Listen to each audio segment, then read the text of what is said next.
Welcome to the Life with Joey Calvo Podcast. I am Joey Calvo. Please, whatever you do, please take a moment out and try to help the victims of the California wildfires. They do still need help rebuilding everything. So please reach out to those organizations in reference to that. Today, I have a truly beautiful, multi-talented individual who wears many hats. She's an author, inventor, artist, public speaker, media executive, and chief marketing officer. And she is dedicated to using various forms of media, such as books, programs, documentaries, mobile apps, and support groups to address the most pressing issues facing humanity and how we can assist the people in the planet. Her mission is to inspire and support people through diverse storytelling and creating new products that ultimately aim to impact the world positively. The truly beautiful and amazing Gina Cavalier, welcome to the podcast. Woohoo! Thank you, Joey. Hi, everybody. All right. So, who is Gina? How did we get to where I just read? A lot of trauma and fear and having to literally survive and become like a lotus flower through the mud and find yourself and realize that, you know, everything, every person, every thing that you learned was meant for you, and to embrace it and to turn that back into love for yourself and everyone else. And there's a freedom that comes with that to release things. And then you just are truly grateful for every moment, day, person that you interact with, bird, animal, doesn't matter. You start to see the essence of everything when you go through a transformation like that. And every single person on the planet has the ability to transform in this way. Okay. All right. So it said that you were a media executive and also a chief marketing officer. So I believe it was Warner Brothers. Correct. I've always teetered on sales and marketing, and I worked at Warner Brothers for a really long time. I worked primarily in film, on Harry Potter, Fantastic Beasts, and those type of things. Mm-hmm. And I just was in the entertainment business for a really long time. And now I'm working on a beauty line called Joplin Beauty with my sister-in-law. It's all organic, natural products to help rebuild our hair and all these different areas, because the environment has just really kind of kicked us a lot, and the products have a lot of chemicals in them and things like that. When you fall in love with yourself, you kind of want to baby yourself and make sure you eat right, and everything you put on you is important and things like that. It's a part of self-love. Well, in reference to that, I don't have an answer to that. Well, no, because you in your bio, you also mentioned that you're a mental health advocate, and one thing I do disclose, I have disclosed on some podcasts, is in 2009 I was diagnosed with anxiety and depression. Mm-hmm. So I've had a little, I can't say rough growing up, but there are people that would come to you right now and say,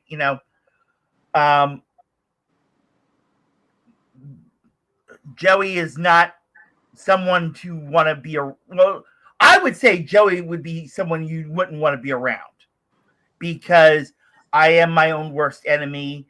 I am, I'm at points where I am literally pushing people away that actually care. Yeah. And, because either I feel like I'm being inconvenient, or I'm being a bother, something like that. So I'm at the point now, and even with this podcast, I came close to saying goodbye to it, because at one time, I wasn't getting guests and stuff. And what happened was, when you saw the newsletter, it was a mega blitz. I mean, I had like 200 people almost at me at one time. Well, actually, 100. But one person took care of like that 100. So, besides yourself and others, but so because of that, this podcast, God saved this podcast and kept it. I mean, I literally have guests now till March of 2026. That's how booked I am. Absolutely great. But I am still my own worst enemy. And it's like, as soon as I find something wrong, as soon as I do something wrong, like, I mean, like, I said something, I gave her this wonderful introduction. I could have said she was the worst person in the world. And believe me, I would have gotten it. Okay. I mean, I would have turned around literally after this podcast. I'd probably be like, what the fuck did I do? And I would be, literally beating myself up. Literally. Yeah. And I still do. Yeah. And like I said, I'm at the point now where I'm like, I've given up on even, and I've gone through therapy, I've gone through the therapies and all that. A psychiatrist even told me, oh, your podcast is your therapy. I'm like, okay, interesting, and, as that time came by, I started to realize that. But at the same time, when you go to a psychologist, everything comes down to, what are you going to do? If it comes down to what are you going to do, why bother going to a psychologist? Yeah. So that's why I kind of gave up on that. So, but it's to the point now where I am pushing away people that care for me. But at the same time, I'm like, well, I mean, if you really care about me, you would do things, like I was just in Atlantic City 2 weeks ago. I did podcasts in Atlantic City, which are live on the Live with Joey Calvo YouTube channel. And so, but I was alone, and that's the worst part of everything, And I'm sorry I'm taking it away from you a little bit in reference to this, but at the same time, you're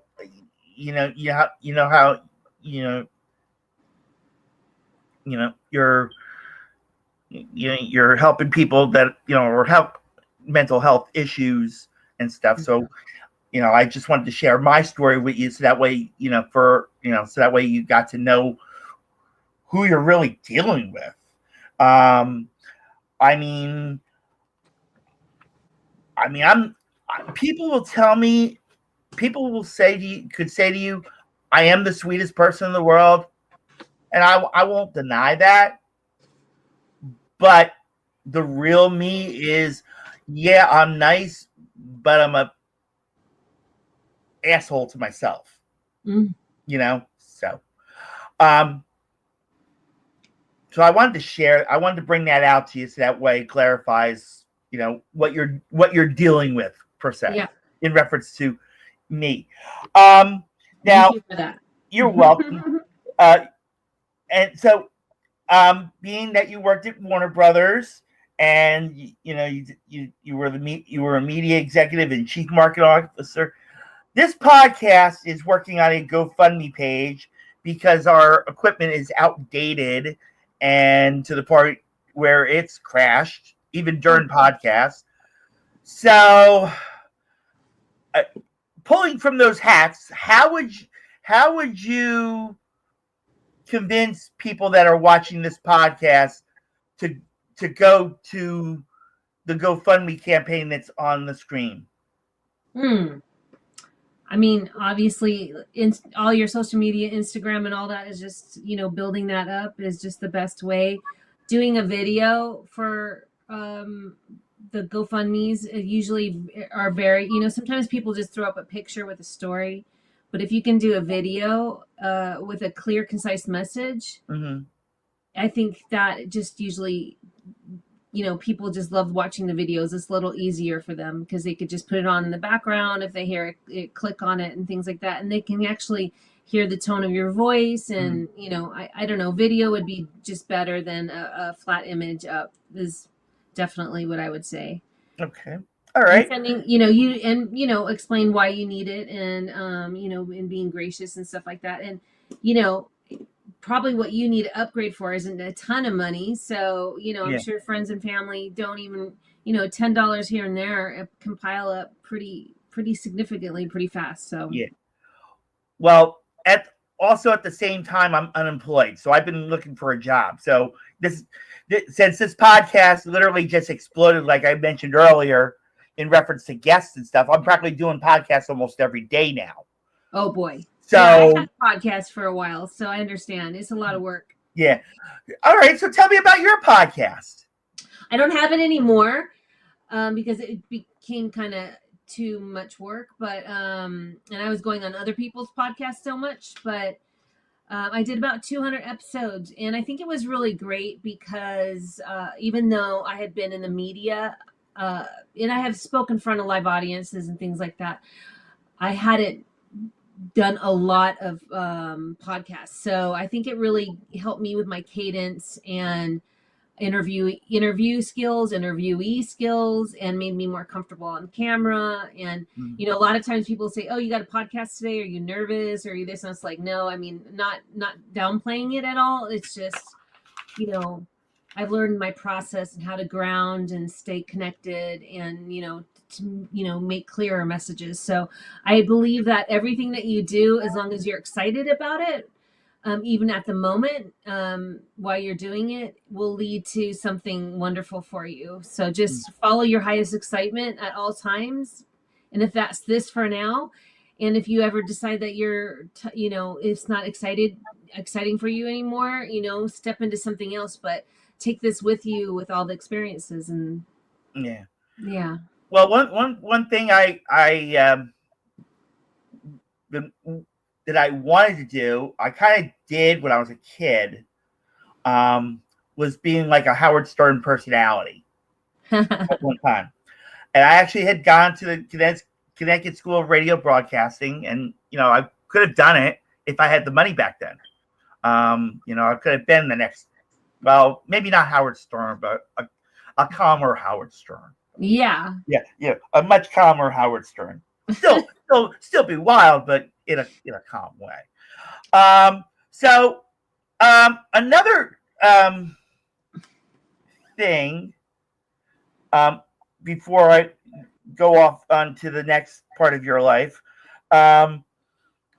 staying within the media, and you said you worked on Harry Potter and stuff like that.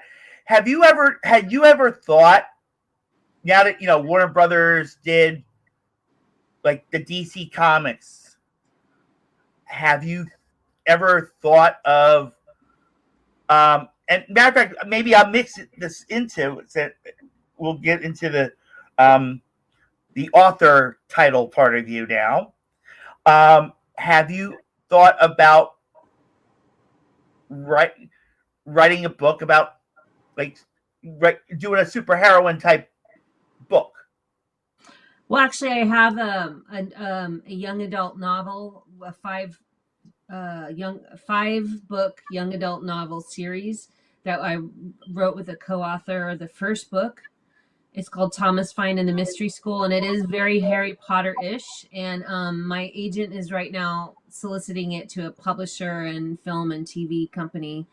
So we're doing that right now. And I remember I had this idea about this book, and I don't even call it an idea. I get visions about things I'm going to create, and I kind of create them into the ethos before I create them in the physical. And I knew I was going to do this book, and it was funny when I was working on Harry Potter and mostly Fantastic Beasts at that time. I just thought it was really interesting that I was writing this book and that I was learning, just so many little things that helped me in development of characters and storyline and things like that. That I, I didn't realize I was getting like this interesting education, because I worked right with J.K. Rowling's team and their agent and all that stuff. So I got to she wrote the first script for Fantastic Beasts for the first movie, and I got to see her process in translating a book to a screenplay and things like that. So it was just, you never know how things are going to align, and it just makes life pretty interesting if you open your eyes to how it all might align for you. Yeah. Okay. And the reason why I asked that question in reference to superheroines is, believe it or not, as odd as it sounds, we actually have a real life superheroine who is a very big supporter of this podcast. And so that's why I asked that question, because of that.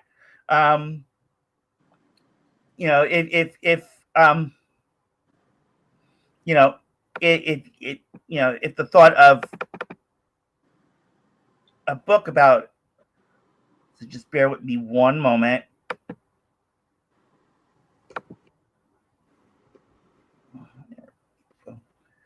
Takes a moment. Okay. Oh. Yeah. So if you ever get a chance to see some of the other podcasts, this is American Fox. She's kind of like the Wonder Woman on DC.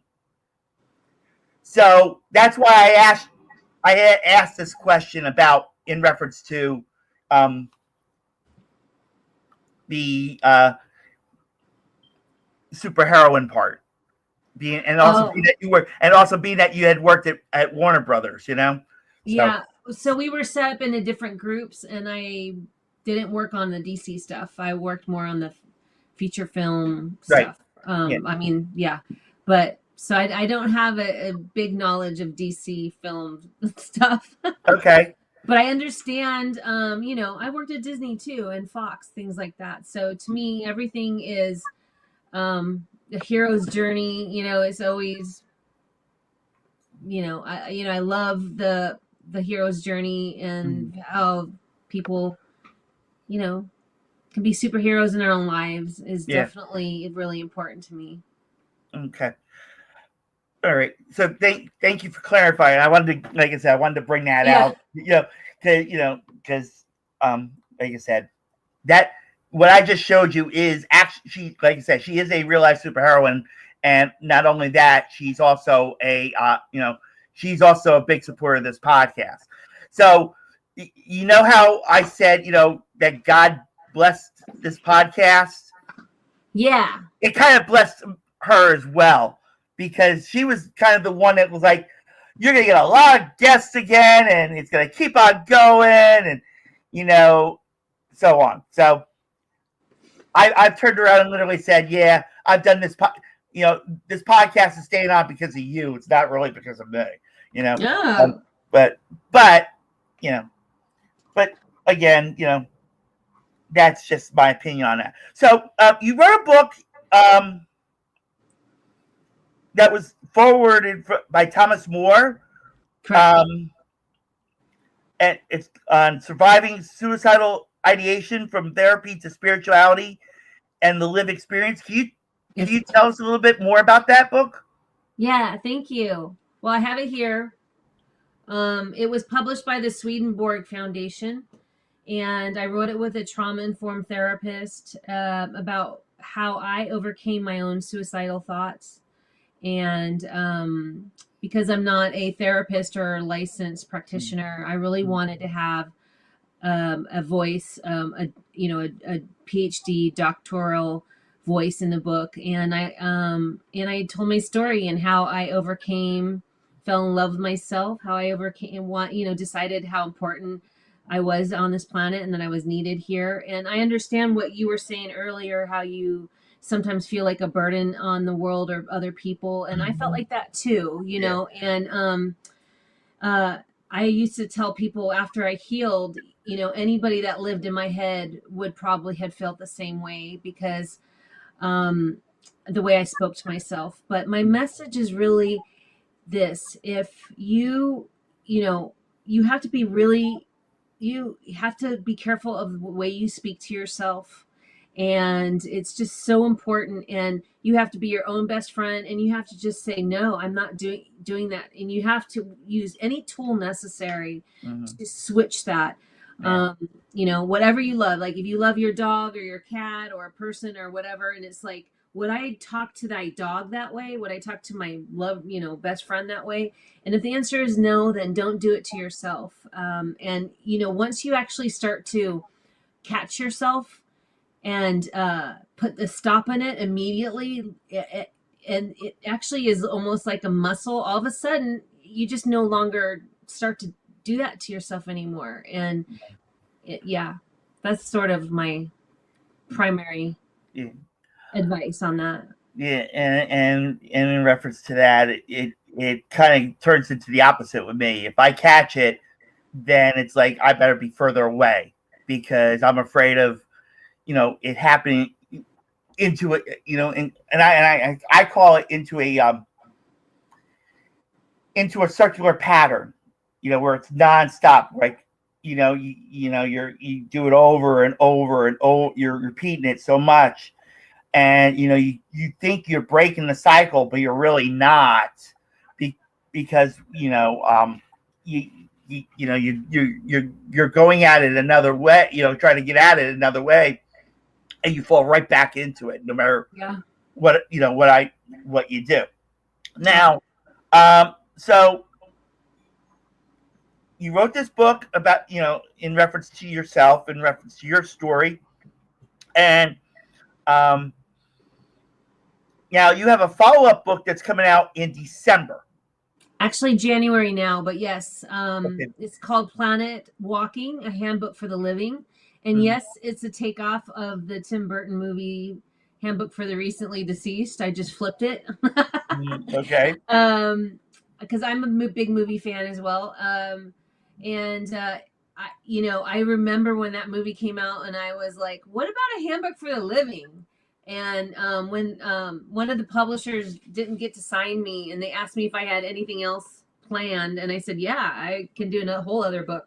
And they picked it up, and we chose that title, and it's really kind of set for almost people that have ADHD or people that just want to get the highlights. They don't want a whole book on energy. They don't want a whole book on chakras. They don't want a whole book on meditations. They just want to know, why am I here? How do I find my themes in life? How do I find my gifts in life?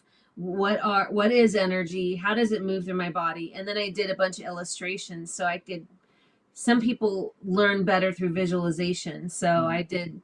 I feel like I made it a little easier for people just to get the 1-2 about how to just be here on this beautiful planet Earth. Okay. And you said you co-authored you mentioned earlier when you were working at Warner Brothers about Thomas Fine and the Mystery School. Yeah, that's what my agent's selling right now. Okay. Can you explain a little bit more again about that? Oh, it's beautiful. Well, it takes place. It's about a family that lives in Newfoundland, and his parents are fracking scientists, and his dad goes missing, and he winds up trying to find his father. He gets sucked away into this beautiful ocean where there's a mystery school underneath that is training mostly the youth to have special skills so they can help to protect and save the planet. And it's very Harry Potter-ish, but underwater in a way. We say it's a mixture between Stranger Things and Artemis Fowl. So very world building. We have all the World War II bunkers around the planet are the portals to this underwater school. So we kind of try to use real world building, information and technology, technology that's coming about right now, like AI and robots are down there and all kinds of cool things. So we also write a lot of code in there. So for very intelligent kids that want to learn how to do Morse code and things like that. Yeah. You don't have to do it, but we just want to do something smart. Yeah. Okay. So in reference to yourself, what was the biggest turning point you ever had in your life? Losing my brother. He was in a motorcycle accident and then had brain damage and wind up basically committing suicide 10 years later because he was so depressed, and losing someone you love like that and not being able to save them or do something for them. And it gives you the drive to make changes in your life and realizing how precious life is. And yeah. Okay. I mean, in reference to my own personal self, in reference to that, my oldest brother, you know how you mentioned how your brother wind up committing suicide. My oldest brother had gotten married, of course, and his wife had leukemia. And you know how leukemia back in the 80s was, you know, something that you couldn't really cure in a way. Yeah. So when she passed away, he kind of went like your brother had gone, you know, and he just literally said, you know what? I'm done. The love of my life is gone. I'm done. And he passed a little while after that. And then another turning point that I have in reference with me is my middle brother. This is just as COVID was hitting. Yeah. He was diagnosed with cancer. He wound up getting COVID, but he passed away from a stroke. Yeah. And I turned around right after that. I turned around and I said, you know what? I'm going to, you know, there was a research study on COVID vaccines back then. So I turned around and I said to myself, I'm doing this for my brother, you know, and it was the AstraZeneca COVID vaccine they were testing, you know, they were researching, and, you know, I got the 2 injections and to find out I actually had gotten the vaccine. And so, you know, it actually lasted until 22, and then I actually did get COVID. Wow. Yeah. So, but you know, in reference to that, you know, like I said, I did that because, you know, it could have like helped my brother out a little bit, you know, even though, you know, like it may not have cured the cancer or the you know, the stroke, but I mean, at least the COVID part would have been, you know, settled. In reference to do you have a quick method that you so what do you teach to your clients in reference to?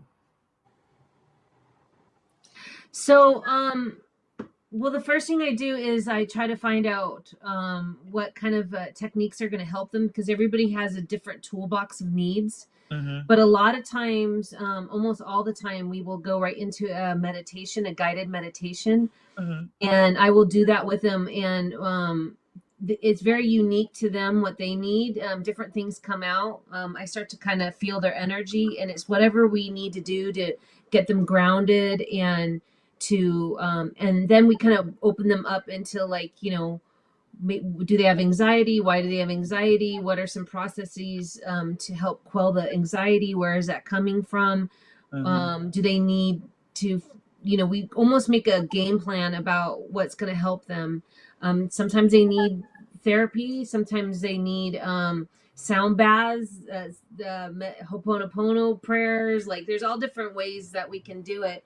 But also just listening to them and being there for them and letting them have their voice, and you know, understanding that we all have trauma, and you know, not to judge them, criticize themselves is a really big thing that I really hit home with. I think those 2 words, and ourselves and to others is what is really holding us back as a society, is the amount of judgment we put on ourselves and other people, and the criticism we put on ourselves and other people.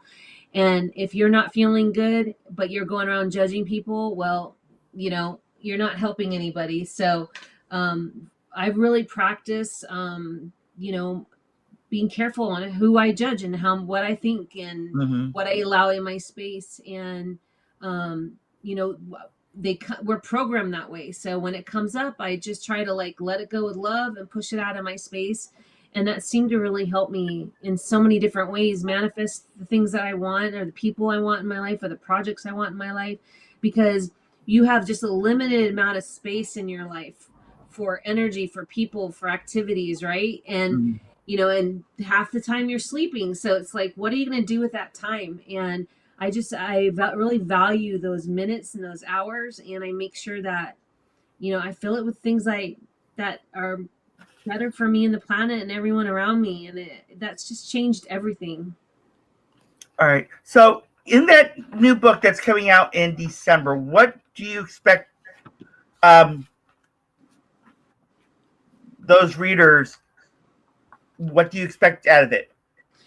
Well, there's a big part. My favorite part, which is in the beginning of the book, is how to find your own personal gifts and your own personal themes. So once you realize, and I have a whole chart in a way that you can kind of do a body test. So if you know what your theme is in life, and for example, you could be a healer, you could be a communicator. There's all these different things.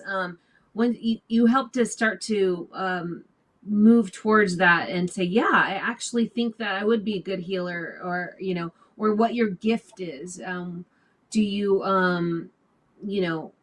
hear energy? Do you feel energy? Like, where's your gifts in your physical body and in your mind? And it helps break those down. And it's kind of a unique little system. And I think that especially people today that are suffering, they want to learn more about themselves and get some clear answers.